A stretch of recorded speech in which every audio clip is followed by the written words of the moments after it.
bá rí nǹkan tí mo fi bẹ̀rẹ̀ ètò mi pápápá mo fẹ́ ṣe n ò fẹ́ pẹ́ tẹ́ bá rí tí mo fi bẹ̀rẹ̀ ètò mi ẹ rí wípé n ti ń tọ̀yọ́ wá là ń fèsì sí ṣùgbọ́n bí Ọ̀yọ́ ṣe máa rò ó tàbí gbà á gbọ́ tó ì jẹ́ pé ọmọ Ẹdó ọmọ Bìíní ni yóò mọ̀ gbẹnusọ fún wọn because Yorùbá ní àìsí lé ní kálejò ọmọ jó àìmọ́jó ní kálejò ọmọ jó bó lé bá lè jó àlejò ọmọ wòran ni àìmọ̀tàn ní jẹ́ kájèjì ọmọ sọ̀tàn ẹni bálejò bá ti wá ń àlejò tọ́wọ̀ ló láàjẹ̀ tí bá ti wá ń tọ́ka sójú olórí bàbá afọ́jú kò ní lè mbẹ́mbẹ́ á jẹ́ pé àwọn kan ni wọ́n gọ sẹ́yìn nǹkan kan á jẹ́ pé àwọn èèyàn kan ni wọ́n kó sábẹ́ arákùnrin ọ̀hún tí wọ́n ń fin lápè bóyá ń gbowó iṣẹ́ tí ń ṣe kò yẹ nìkan bóyá kò gbowó ẹ̀ kò yé èèyàn ó fi ń ṣe lérò tiẹ̀ ntọ́da lóró kó ń ṣe fọ́yọ́ ni kò yẹ nìkan lérò tiẹ̀ Ilé Ifẹ̀ wọ́n rán sí àbí Ọ̀ọ̀ni tí Ilé Ifẹ̀ wọ́n rán sí kò yé èèyàn now ẹ̀já àjọ gbójú ayọ̀ sókè padà kájọ wo ohun tí arákùnrin ọ̀hún sọ. Ọmọkùnrin tí wọ́n pè ní Adédayọ̀ Victor yìí níbi tó máa bá Ọ̀yọ́ dé agbára Ọ̀yọ́ fúnra wọn kò ní ká now in Yorùbá land ṣùgbọ́n tó wà unfortunate ń bẹ̀ ni pé Ọ̀yọ́ Empire Diary ló gbé jáde àwọn ni wọ́n ń promote iṣẹ́ arákùnrin ọ̀hún ẹ̀já ká in Yorùbá land there is a street with about 5 kings. Now there are obas without land or territory all over the place. This is the joke that our foolish politicians have made of our traditional institution. Temu kings are everywhere, including the Ọọ̀ni in Ilé Ifẹ̀. Well, mọ́kànní kẹ́ẹ̀kan rí àpẹẹrẹ àwọn ọ̀rọ̀ tí ń jáde láti bẹ̀rùn kẹ́ ẹ lè tètè gbà wípé bí ọba nídìí lóòótọ́ obìnrin kì í jẹ́ kúmọ́lú. ọ̀dà bẹ́ẹ̀yàn ọba ṣàpẹẹrẹ Temu King èmi rò pé Ọlọ́yọ̀ọ́ gangan làbá pè bẹ́ẹ̀ torí pé Ọlọ́yọ̀ọ́ lè kó asín tó dé sínú agbo eku tí gbogbo wọn mérége òun ló dé sínú agbo eku tí gbogbo wọn bẹ̀rẹ̀ sí ní jómú fófó.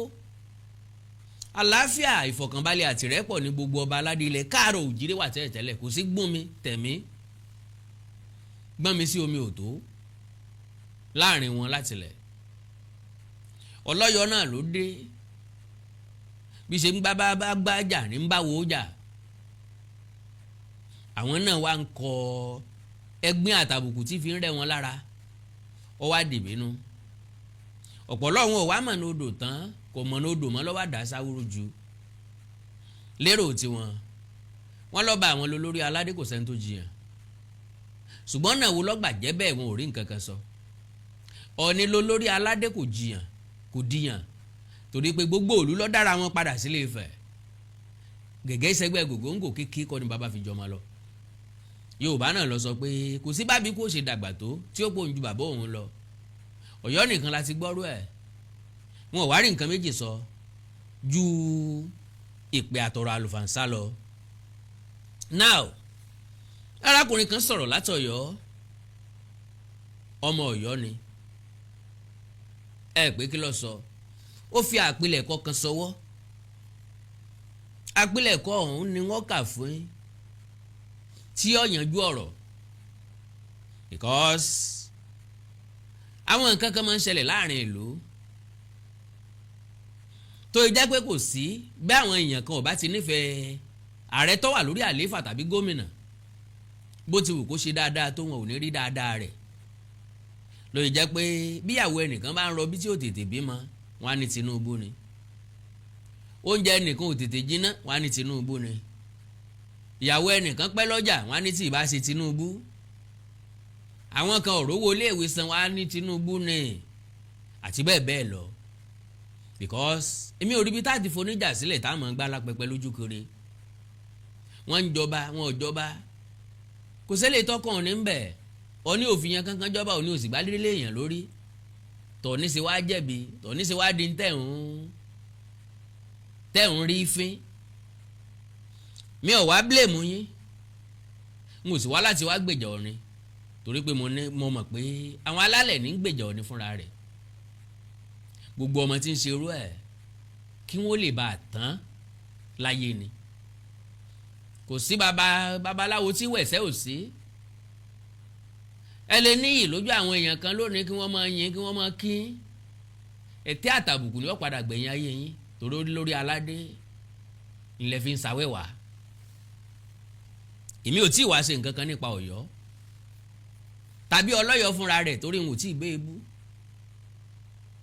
n ò mọ̀ bóyá yóò dọ̀la kan bóyá yóò ṣẹlẹ̀ ṣùgbọ́n n ò tí ì ronú sí i ṣùgbọ́n òkúta tí wọ́n máa sọ ìdàrọ̀ tí wọ́n máa sọ bẹ́ẹ̀ bá ti ń sọ òkúta ara yín ò ní lè gbá mọ́ bó bá tásìkò kẹ́ padà kúrò lórí ìtàkùn ayélujára náà ni torí pé máa wà exhausted mọ̀mọ́ bọ́n ṣe ń frustrate ilé ayé èèyàn téèyàn ó fi wà exhausted ṣebí lórí ìtàkùn ayélujára ń bẹ àjọ wà ń bẹ náà ni ikú ìpẹta lójú rẹ̀ yín ò ní kú àwa náà ò ní kú lọ́kàn yín ẹnígbàgbọ́ pẹ̀ ń ṣe ń tọ́ da Ṣèyí Mákindé ló fọba jẹ lọ́yọ̀ọ́ Ọ̀ọ̀ni kọ́ Ṣèyí Mákindé ló fọba jẹ lọ́yọ̀ọ́ kò sí nǹkan tó kan lè fẹ́ ń bẹ̀ kí wàá ló dé tẹ́ ẹ̀ fèsì Ṣèyí Mákindé tẹ́ ẹ bá lè dààmú ṣùgbọ́n ẹ ti mọ̀ pé Ọ̀ọ̀ni ò ní sọ̀rọ̀ Ọ̀ọ̀ni ò ní sọ̀rọ̀ lóòótọ́ àwa tá a sọ̀rọ̀ náà là á sọ̀rọ̀ àwa tá a sì sọ̀rọ̀ rí ẹ̀ lè dá wa mú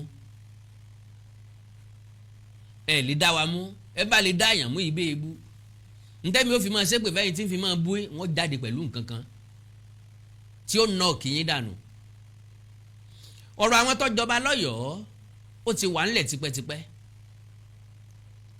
nǹkan kan ló fa sábàbí tí ò fi wáyé Ṣèyí Mákindé kàn fìtàn balẹ̀ ni ká kí Ṣèyí Mákindé káyìn ká dúpẹ́ lọ́wọ́ ẹ̀ gidigidi bẹ́ẹ̀ lọmọkùnrin ṣe bọ́ bá jẹ́mi gómìnà bí wọ́n ṣe ṣe nù ẹlòmíì lè máa bọ́ tí ilé kín fún yín kẹ́ ẹ má bàa kú òlójú kan torí má ti mọ̀ pé irú ẹ̀yìn ní ẹ̀ níbi lọ àwọn tẹ́ wá ń fà sẹ́yìn làwọn fẹ́ jára wọn gbà lọ́wọ́ yín Ọlọ́run ti wá já wọn gbà lọ́wọ́ yín ara wa ń kan yín arósì kan ikú nínú abímọkú yìí dùn náà o ẹ̀já gbọ́ nǹkan tárákùnrin ọ̀hún kọ Ọ̀yọ́ between crown and conscience n tó ń gbìyànjú àti sọ mí ni pé ẹjá bára wa sòótọ́ ọ̀rọ̀ yìí sọ̀rọ̀ òṣèlú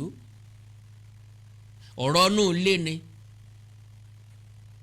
ọ̀pẹ ti yẹ̀ òpó ilé yín ti yẹ̀ òpó tó mú lérò nínú ilé yín ti yẹ̀ tipẹ́tipẹ́ wọ́n sọ̀rọ̀ kan ní ètò tí mo ṣe lálẹ́ àná mo ní jẹjẹrẹ ti jẹ òpó tó gbé òkìkí Ọ̀yọ́ dúró ṣùgbọ́n ẹ̀yin ọlọ́yọ̀ àti ẹ̀yin ọmọ Ọ̀yọ́ ọmọ nǹkan kan pa rẹ̀ ojú ẹ̀ tó rẹwà ró fẹ́rẹ́fẹ́rẹ́fẹ́ lẹ fi ń wò ó ẹ mọ̀ wípé atẹ́gùn kékeré tó bá fẹ́ yóò gbé lulẹ̀ Ọlọ́run wá ti jẹ́ kátẹ́gùn ọ̀hún fẹ́ tipẹ́ fúnra lára yín náà lẹ tó wá ń fẹnu fẹ́ atẹ́gùn ẹ wá sùrùbó ẹ wá ń fẹ́ fù làwa rí pé ẹ fẹ́ dáadáa làwa bá bá yín fọwọ́ lọ́ba ṣubú yakata láfẹ́fẹ́ bá fẹ́ labárí fòrò adìẹ gbogbo ń tẹ́ bá ń bò tipẹ́tipẹ́ gbogbo ń tẹ́ fi ń pọnra yín lé làbá jẹ́ kó yí àwọn èèyàn pé yẹ̀bùyẹ̀bù ni ẹ̀jẹ̀ nǹkan kan mo mọ̀ pé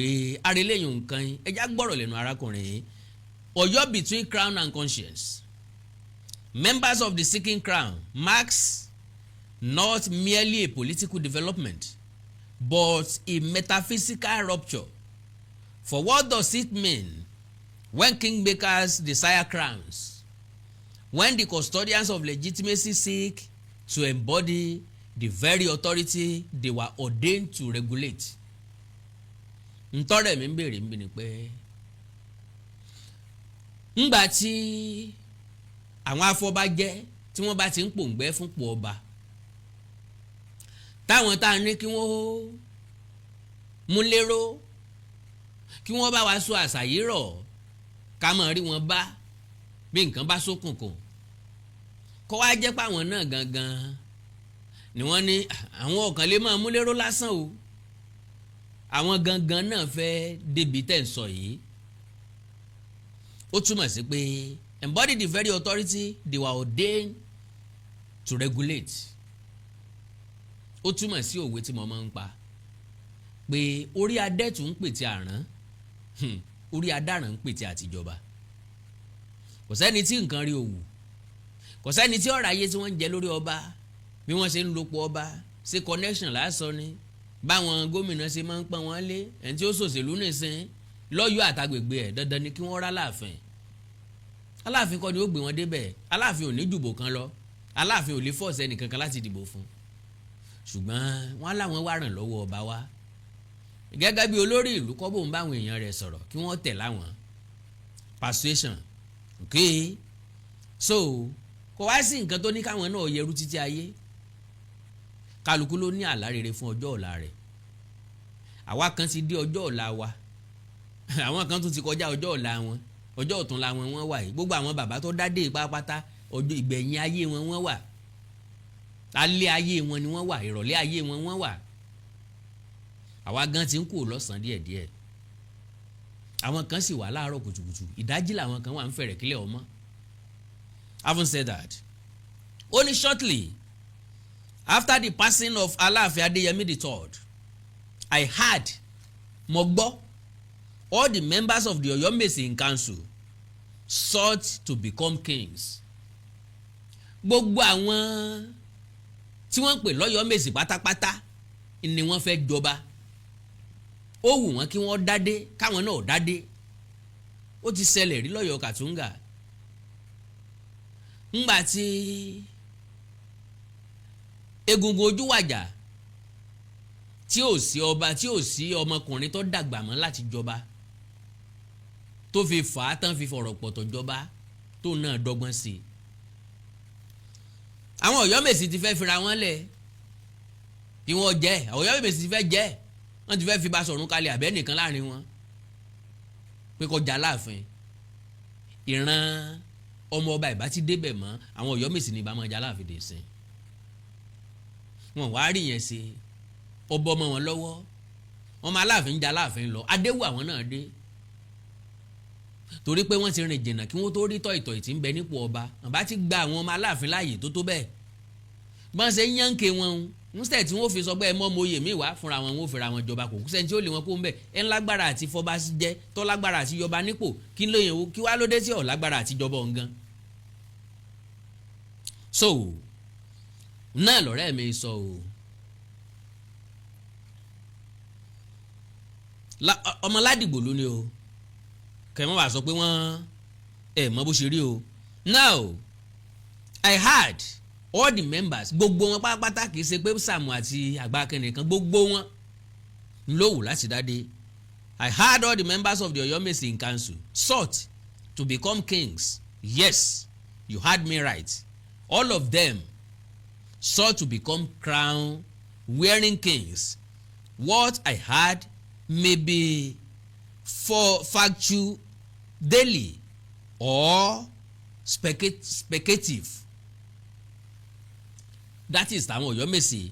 The Aláwòrò of Ọ̀yọ́ ìyún àwọn aláwòrò kí náà ń pè láwòrò agboolé ní jẹ́ bẹ́ẹ̀. Àwòrò ìkíní àwòrò lébi lé o àwòrò àwọn kíní lélẹ̀ ohun tán ń pè láláwòrò nìyẹn. Àwọn gan lọ́pọ̀ jù ń bẹ̀. Àwọn ni bíi mọ́kànlá tí tá a bá ti mọ́ lọ́jà tá a mú sàmù tá a má gbà ké mẹ́ta nu àwọn lọ́jẹ́ mọ́kànlá àwọn aláwòrò mọ́kànlá. The Alaoros of Ọ̀yọ́ have long existed within the orbit of the Aláàfin sovereignty. They are long existed. Mo ti sọ tẹ́lẹ̀tẹ́lẹ̀ nínú ètò mi tó rí kọjá wípé kálukú mọ ibi títí ń bọ̀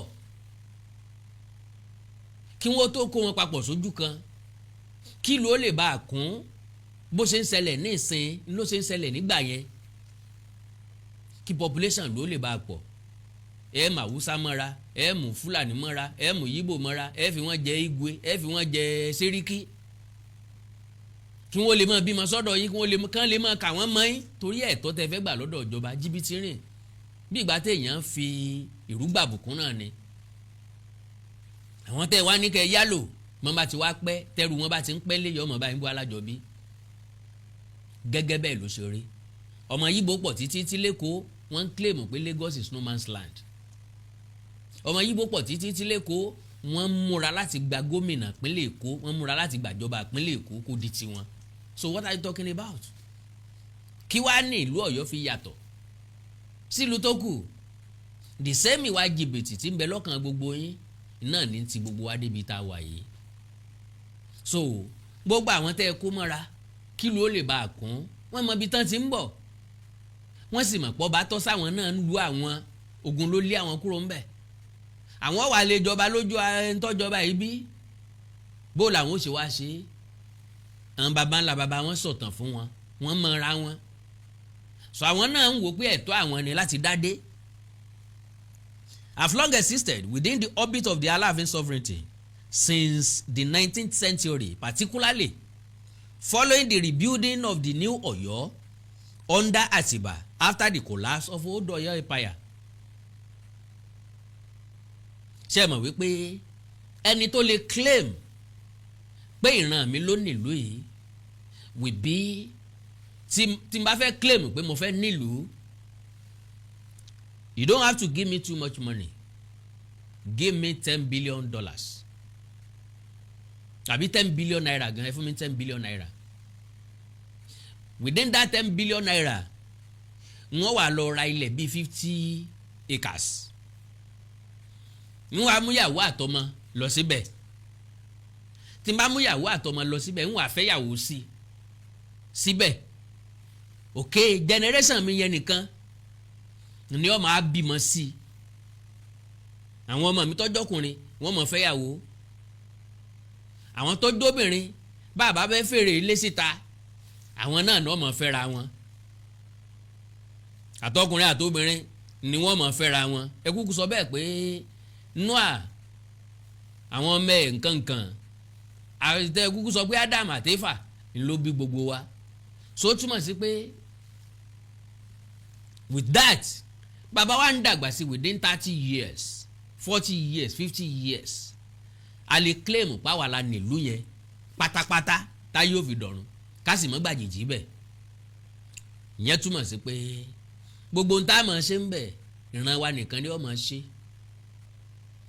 a ní ilé ìwé tiwa a ní ilé ìjọsìn tiwa a ní báńkì tiwa a lọ́jà tiwa kátàkárà ọmọ lọ láàrin ìlú ń bẹ̀ irú ẹ̀ lèèyàn lè claim ìlú òde lè sáré tètè kún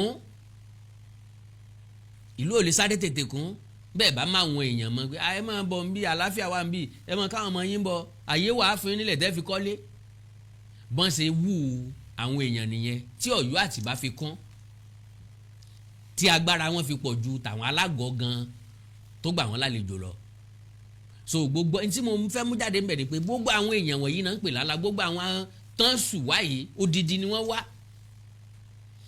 bọ́ńbàdẹ̀ tí wá lódindi bí ìdílé kan ẹ fún ọ láàyè ibì kan náà ni wọ́n máa kọ́lé tiwọn síbẹ̀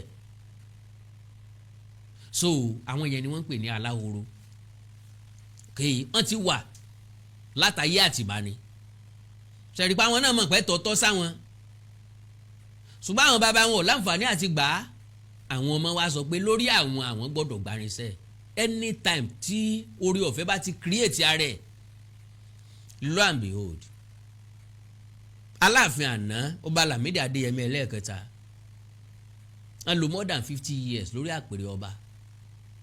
Lọ́gán tí bàbá yìí wàjà làwọn yẹn wá wò pé this is a great opportunity for us láti gbàǹtà béèrè fún ta tí ń pòǹgbẹ́ fún lọ́jọ́ tó pẹ́.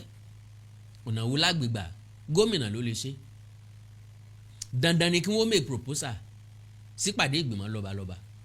Kò dẹ̀ wáyé mọ́ láti 2011. Wọ́n ẹ̀sẹ̀ bẹ̀rẹ̀ padà nínú ọdún yìí ni. That is great opportunity for them.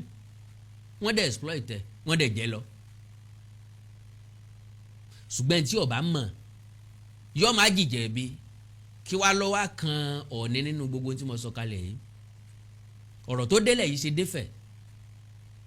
Ifẹ̀ ò sọ̀rọ̀ Ifẹ̀ ọ̀bẹ nìkan kan yín sọ̀rọ̀ Ifẹ̀ ọ̀bú ẹnìkan kan Ifẹ̀ ò ṣe nǹkan kan pẹ̀lẹ́ nìkan kan àwa tá ń sọ̀rọ̀ eré kò sí èébú tí mo bú àlàyé ọ̀rọ̀ ni mo ń ṣe yìí èébú dà ń bẹ̀ ìpè dà ń bẹ̀.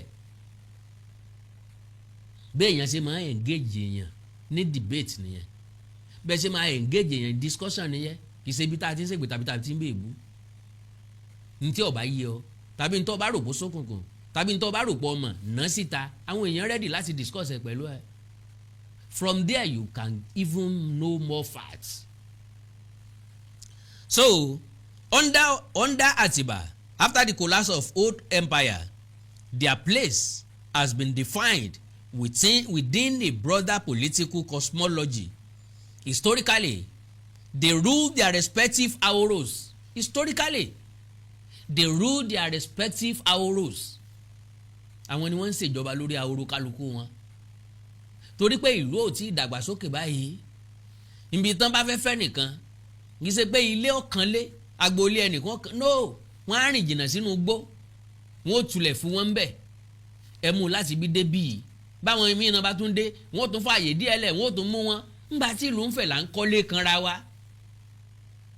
Láyé ìgbà náà wọn ò mọ̀ wípé ìlú ó tètè dàgbà báyìí. So now historically, they ruled their respective auros, yet they were not kings in the crowned sense. Wọn ò tí ì gbadé ṣùgbọ́n àwọn náà ń ṣàkóso ara wọn. Their authority was localized, structured, and integrated into a hierarchy that preserved unity without erasing distinction. Àlàyé ọ̀rọ̀ in Yorùbá ní a kì í dàgbà sí ní tá a bá mọ̀. When you don't know something, never discuss it. Ojú agbára ọpọlọ rẹ ń tọpọlọ rẹ lè gbé lọ́nu dẹ́yìn nù béèrè lọ́wọ́ àwọn tó nímọ̀ nípa ẹ̀ kí wọ́n ṣàlàyé fún un tó yí èrè ọba ti gbé. Ṣùgbọ́n social media á jẹ́ kí gbogbo wọn dẹgbẹ́ tí kálukú òfin mọ òdiwọ̀n bíi tí agbára ọpọlọ ẹ̀ dé mọ́ n ti ń bí wàhálà fún wa nù. Yes, times change. Ayé ti yí padà, gbogbo nǹkan yí padà. Institutions adapt, titles evolve. One may argue that modern realities demand structural adjustment. Naturally, ó demand adjustment. If the Alaoro seek kingship as a reflection of contemporary governance frameworks, such ambition can be debated within reason. Bó lè ṣe fẹ́ debate ẹ̀. Sẹ́sọ̀ fẹ́ ní tó fẹ́ sọ wíri pé kọ́mọ̀ sí abẹ́ni tó fẹ́ gbẹ̀tọ́ kan kọ́mọ̀ gbà. Tradition is not fossilization. It is continuity negotiated across generations. Wọ́n negotiate ẹ̀ náà ni. Torí wọn ò gbádélé ra wọn lórí ọ̀dẹ̀gbà processing. But the Oyomesi ? Here lies the deeper paradox. The Oyomesi are not merely chiefs. They are constitutional anchors of the Oyo political philosophy. They are kingsmakers. The moral and institutional counterweight to royal authority. In classical Oyo governance, power was never absolute. It was balanced, restrained, and sacrificed through process. The Oyomesi stood as guardians of that equilibrium.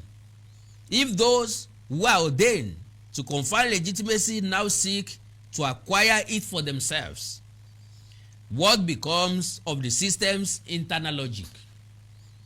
N tó become system's internal logic ni pé you can equally create another Ọ̀yọ́mèsì. ẹ jẹ́ káwọn márùn tó kù ọgbàdé náà o kẹ́ tó dá mi ilẹ̀ o. Shall they become kings who make kings? ṣé káwọn náà tún jẹ ọba aládé? ṣùgbọ́n kí wọ́n wà nípò àfọbàjẹ́ tí wọ́n wà náà kí wọ́n máa tún fọbàjẹ́. Can the scale weigh itself? Can the judge preside over his own coronation? The contradiction is not merely ceremonial, it is structural. It destabilizes the grammar of our heritage. Ẹni ìrọ̀rọ̀ sọ lóòótọ́ ṣùgbọ́n àwọn kankan wà tí ò múnádóko mọ́ ńgbà tí ìgbésẹ̀ bá ti wáyé. Irú nǹkan bẹ́ẹ̀ là á pè ní medicine after death. Now gbogbo àlàyé tó ń ṣe síbí òyìn ṣe gba ọba nímọ̀ràn kì í ṣe gba àwọn àgbààgbà lónímọ̀ràn. ẹ pa àwọn Ọ̀yọ́mèsì o ní tí wọ́n ń béèrè yìí ẹjá bá wọn sọ̀rọ̀ ìdí tí ò fi yẹ kí wọ́n gbà o.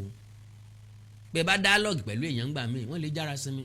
bàbá Sàámú àgbàkin ẹ mọ́ bàlújẹ́ ẹ mọ́ àwọn ẹ̀yin là ń wò gẹ́gẹ́ bí àgbà ẹ̀yin bàbá wà bọ́ bá rú wa lójú ilẹ̀ lábí léèrè ẹ̀yin àgbà lábí léèrè ẹ̀yin náà lè sọ fún apágbà òsì ìlú bàjẹ́ bá lé eléku ilé dahoro. ńgbà tẹ́ bá ti wá gbadé rìn sìn ta ni ó bójú tá láàfin. Aláàfin nílò olùmọ̀ràn ẹ̀yin náà lẹ ti dàgbà ẹ̀yin náà lẹ lè bá a tọ́ Aláàfin sọ́nà. Kí wàá ní ká ṣe ẹ máa dialogue pẹ̀lú wọn. ń ṣe pé agídí ẹ̀ tó bẹ́ẹ̀ ẹ̀ lè ṣe ní àgbẹ̀yìn lọ ilé ẹjọ́ ní àgbẹ̀yìn lọ kóòtù ní gbàdógójì ìrò wájà rárá o. Kálukú ni wọ́n fẹ́ wo ibi tágbára táyé dé àti ibi tágbára kan ìdédé wọ́n mọ ibi tágbára Aláàfin dé báyìí wọ́n mọ̀ pófin ju Aláàfin lọ. báláàfin ó bá gba sálárì ńbálága àbílẹ̀ ni ó san fún. Ó túmọ̀ sí pé alága àbílẹ̀ lọ̀gá Aláàfin lónìí o. Ṣùgbọ́n humanity ìwọ ọmọlúàbí lálága àbílẹ̀ ó fi déwájú Aláàfin ní ọ̀dọ̀ bá lè gbalaja 100%. Within Ọ̀yọ́ tradition, there are also the fathers of the king, the Ọ̀nàsókùn, Ọ̀nàká, and Ọmọọlá, and the king's brother, Baba Ìyájì, Olúsàmì, Àtìngìsí, Agúnpòpò, and Àrólé Ìyá Ọba. These titles are not omental, they are relational. Each derives meaning from proximity to the throne. If such offices must wear crowns, the process cannot be unilateral. A governor cannot just wake from a deep sleep and give them crowns. The Aláàfin, as the symbolic and historical nucleus of Ọ̀yọ́ identity, must be integrally involved. Kingship in Ọ̀yọ́ is not self-proclaimed. It is ritually, historically, and communally negotiated. Ńgbà tá Aláàfin ò sì fààyè gbà eléyìí o. Tẹ́yìn náà lanú lẹ̀ dẹ̀rẹ̀dẹ̀rẹ̀ tẹ́ yajú lẹ̀ kànnàmọ́kànnàmọ́. Tẹ́ ń wo gbogbo ẹ̀ tí ń fò káàkiri lórí ìtàkùn ayélujára tẹ́ ẹ̀ mọ́wọ́ lẹ́rán tẹ́ ń wo ibi tó fẹ́ wó sí. Ọwọ́ awó nìsín adìẹ ẹyin fọ́tán nìsín ẹ̀sẹ̀ wá ń ṣáájú rọ kiri. Ẹyin tó fọ́ ẹ̀sẹ̀ kó jọ mọ́. Aṣọ èyí ọ̀bọ ọmọ yẹ ti rìn òwò ọjà. Wọ́n ṣètùtù wọn ò ṣètùtù wọ́n wọ̀ pé bí wọ́n wọ̀ pé bí àwọn eléyìí ti wọ̀ pé bí sẹ́yìn wọ́n ti mọ̀ pé àwọn ọgbàdé. Tí wọ́n là kọ́kọ́ bí wọ́n bá jọba míì wọ́n ti ṣètò ìpè bí wọn. Torí kò sẹ́ni tí ó ṣètò ìpè bí fún wọn. Wọ́n àti ìyẹn tẹ́lẹ̀tẹ́lẹ̀ wọ́n ti jọba báyìí nísìnyí wọ́n ó ṣe gbogbo eléyìí ìwọ mọ́ ṣe yọnu. Gbogbo òpè bí tá à ń sọ náà nísìnyí mélòó la Aláàfin ṣe ń bẹ̀ ǹjọ́ mélòó la Aláàfin ṣe ń bẹ̀ ìtàn wo wọ́n sọ fún Aláàfin ń bẹ̀ ẹ̀kọ́ wo la Aláàfin kọ́ ń bẹ̀ so reflect lára Aláàfin. Because ẹ̀kọ́ tẹ̀yàn bá kọ́ ìmọ̀ tẹ̀yàn bá mọ̀ ó yẹ kó ń tàn ó fi ṣe wà o. Sọ wá reflect lára Aláàfin ṣá ọ̀rá pẹ̀rẹ̀ rẹ̀ só nítumọ̀. Ìbéèrè ni o ìbéèrè síládé kan bí ìbéèrè ó sì fàjà. If any Alaoros is to become a king, the Alaafin's institutions must be central to that transformation. Ńgbà Aláàfin wá sá lọ ńkọ́. Ńgbà tó ni ó fi ogún ọba jẹ fúnra Ọlọ́ọ̀fin fúnra òní ní gbadélé wọn lórí. Bó ṣe yẹ k'Aláàfin náà ṣe ṣe nu. Instead t'Aláàfin fi gbalẹ̀ ẹjọ́ lọ àmọ́ tí ilé ẹjọ́ dé àsọ̀ rẹ̀. ó gbé mi lọ ilé ẹjọ́ ṣé wọ́n náà ló tún wá gbádélé mi lórí àbí wọ́n náà níwà bá pé kọ́ wá gbádélé mi lórí gbẹngbẹlẹ kú ni ọmọ àgbélé pọ̀tá ń gbé alágbo jẹ̀dí olómi gàrí. So but no member of the Ọ̀yọ́mèsì in council should seek a crown látijọ́ wọ́n ti gbà already. Their dignity lies precisely in their restraint. Their power is in their capacity to enthrone irọ́ o àwọn gangan ti dádé and when necessary to check excess. Kò sí Ọ̀yọ́mèsì tó fẹ́ check excess Aláàfin kankan mọ́ lónìí. That was then. Nígbà tó Ọ̀yọ́mèsì lè sọ pé kálàfin kò lórí ipò tàbí kálàfin lọ sí gbàwà wò láyé gbani kò sọ Ọ̀yọ́mèsì tó lè sọ bẹ́ẹ̀ mọ́ nísìn kò sọ Ọ̀yọ́mèsì lágbára ẹ̀ tó mọ́ nísìn. Agbájé lówó bàbá ẹ̀ lóògùn àǹfààní mọ̀lẹ́bí wọn àǹfààní ìrántí wọn nìkan ni. Gbogbo àlátájá bá lá inú ajá ní gbé gbogbo ohun tí bá ń bẹ ní Ọ̀yọ́mèsì inú wọn ní ọ̀rà mọ́ láyé òde òní. Aláàfin gan tó lè bọ́ wọn lóyè Aláàfin lè gbàlẹ̀kẹ̀ lọ́rùn wọn. So kí wàá l'Ọ̀yọ́mèsì fẹ́ check ẹ̀yin èèyàn gbọ́dọ̀ jí kúrò nínú oorun yẹn sì ń sùn lọ́wọ́ because ayé 18 something lẹ́tọ́ rò pa ṣe wà no wa ti kó ń gbà yẹn o 21st century làwà yìí. To abandon that sacred distance is to collapse the architecture of accountability carefully constructed by our ancestors.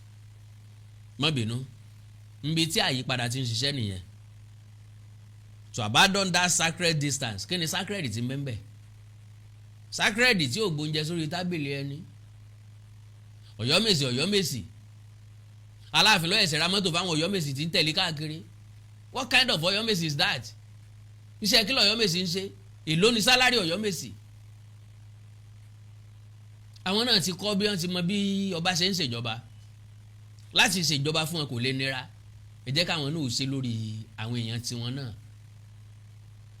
Kábíyèsí ń gbowó ọjà àbí káwọn náà dọ́jà kékeré lẹ̀ kí wọ́n máa gbowó ńbẹ̀ wọ́n máa jẹun. Ilé tí wọ́n wá fi wá kú bí ẹrú ọba káwọn náà kú gẹ́gẹ́ bí ọba tó ń fi kú bí ẹrú ọba kí wọ́n wàjà bí ọba. So gbogbo àwọn àlàyé wọ̀nyí kò níṣẹ́ tí ó ṣe mọ́ ancestor wo ancestor ti ṣe tiẹ̀ sẹ́yìn ṣé China ò ancestors ni àbí America ò ancestors àbí India ò ancestors ṣé Japan ò ancestors Korea ò ancestors South Africa ńlẹ̀ńlẹ̀bẹ̀ wọn ancestors Egypt ò ancestors. Kálukú wọn ti develop wọn ti embrace technology ICT AI kálukú ti develop kálukú ti evolve kò sẹ́ni tí ń gbé lẹ́yìn mọ́ ṣé wọ́n lè sunlé àlàpà ìwọ́ tó ń sọ̀rọ̀ yìí ṣó lè sunlé àlàpà ilé oní wíńdò kó tó gbó gbogbo alásùnbẹ̀ rí kò sẹ́ni tán lè mú débẹ̀ ní ìsinú àti òtún sunbẹ̀ mọ́ ó sì padà sáyé àtijọ́. Ṣé sílè la sì ná ní Nàìjíríà sáà sì ná sílè kan sáà ná sísì sáà ná kọ́bọ̀ sáà ná tọ́rọ́ sáà ná èpìnì.